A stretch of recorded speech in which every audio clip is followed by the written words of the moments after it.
સુરતના હજીરામાં વધુ એક વખત અકસ્માતની ઘટના ઘટી છે। અકસ્માતમાં બે બસની વચ્ચે કારનો ભૂકો થઈ ગયો। કાર ડ્રાઈવરનો બચાવ થયો છે। પોલીસ ઘટના સ્થળે પહોંચી છે। અગાઉ પણ હજીરામાં આ પ્રકારનો અકસ્માત થયો હતો। કાર અને બસ વચ્ચે અકસ્માત થયો હતો। સદનસીબે કાર ચાલકનો બચાવ થયો છે। હજીરા વિસ્તારમાં બે બસની વચ્ચે કારનો ભૂકો બોલી ગયો। કાર ડ્રાઈવરનો ચમત્કારિક રીતે બચાવ થયો છે। પોલીસે વધુ તપાસ શરૂ કરી છે।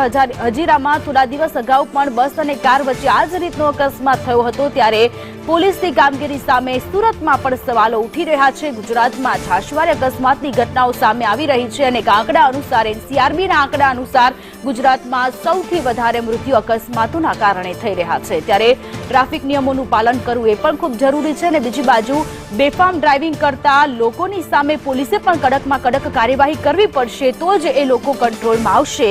કાર ડ્રાઈવરનો આબાદ રીતે બચાવ થયો છે।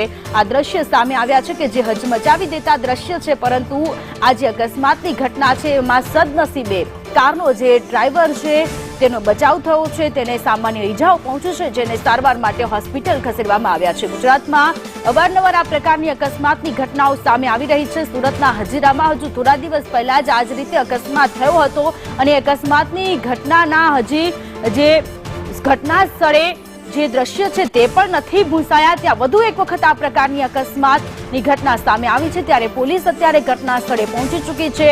બસના અને બે બસ વચ્ચે જે અકસ્માત થયેલો છે તેના ડ્રાઈવરોની અત્યારે પૂછપરછ કરવામાં આવી રહી છે।